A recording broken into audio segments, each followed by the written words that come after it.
अस्सलाम वालेकुम मेरे यूट्यूब फैमिली, क्या हाल चाल है? तबीयत से ठीक है? अल्हम्दुलिल्लाह आसी भी ठीक है। तो तुसी वेख रहे हो जी सुमेरा की फैमिली। अच्छा जी, सुबह का टाइम है। मैं तकरीबन खलारा कुंज के नाश्ता किया है। नाश्ता करके मैं हुण पी रही हूँ चाह। ठीक है, चाह पी के तो मैं हुण उठीना है क्योंकि पानी भी भरना है, बर्तन भी धोने हैं।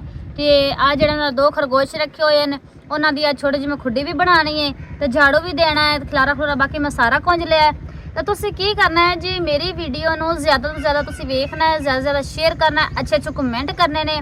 ठीक है, तो दूसरी गल ये कि तुसी मेरी वीडियो के नाल ना रहना, जेड़ा काम होया वो भी अगर तुहानू शेयर करने हैं। चाह पीनी है तो सौ जी बिस्मिल्लाह, आओ चाह पी लो। चाह बड़ी ज़बरदस्त है, दूध पत्ती की बनाई है, आप खुद आज हत्थों ना बनाई है, ज़बरदस्त बनी है। ठीक है, तो क्योंकि मलाई भी उत्ते जमा हो गई है, इतना घाटा दुध है। तुसी नाल ना रहना, जेड़ा काम होया वो भी तुहानू अगर शेयर करने हैं। अच्छा जी, मैं जरा ना चाह शाह पी के तो मैं हुण दे रही हूँ झाड़ू, क्योंकि जरा ना काफ़ी बदल भी बनया खलोता, तो कोई पता नहीं बारिश का।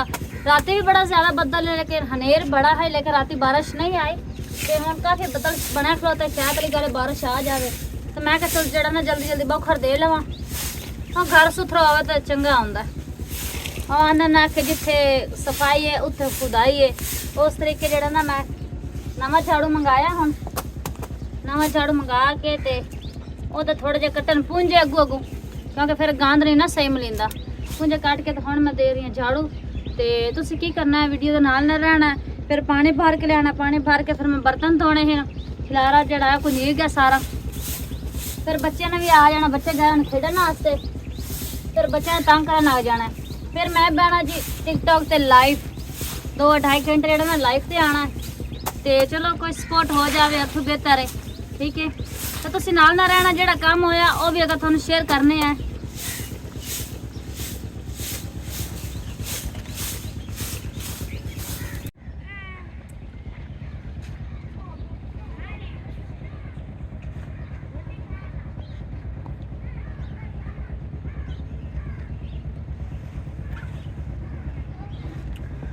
टाइम बड़ा काफ़ी सारा हो गया जी, तो हम खिलारा खलूरा भी कुंजिया, खिलारा कुंज के मुँह हाथ धो के मैं लम्मी हुई हाँ। तो अं मैंने लगा जी मैं नींद आती पई है, क्योंकि टिकटॉक से लाइव से भी बैठी रही है ना, इस पर अं लगा मैं नींद आती पई है। तो काम कुम निबेड़ के मैं हम बिल्कुल फ्री हो गई हूँ। मैं खरगोश फड़ने, खरगोश फड़ के उन्होंने खुडे में पावना है। तो क्योंकि काफ़ी सारा टाइम हो गया, तो रोटी पानी भी बनाना है, तो काफ़ी शाम होई खलोती है। तो यह है कि थानू अगर चीज़ नहीं शेयर कर सकते, जी चीज़ अगर बनानी है, रोटी शोटी जी भी बनानी थानू नहीं शेयर कर सकते। इतने करने आ व्लॉग दा एंड। अल्लाह पाक थानू खुश रखे, आबाद रखे, जिथे रहो हसदे मुस्कुराते रहो। तो तुसी भी साढ़े हक दुआ करनी है, ज़्यादा से ज़्यादा मेरी वीडियो शेयर करनी है, अच्छे अच्छे कमेंट करने ने। ठीक है, क्योंकि नैक्सट वीडियो अगर कल वेखने मिल सी अच्छी अच्छी, ज़्यादा से ज़्यादा तुसी मेरी वीडियो शेयर करनी है। थैंक यू सो मच, अल्लाह हाफिज़।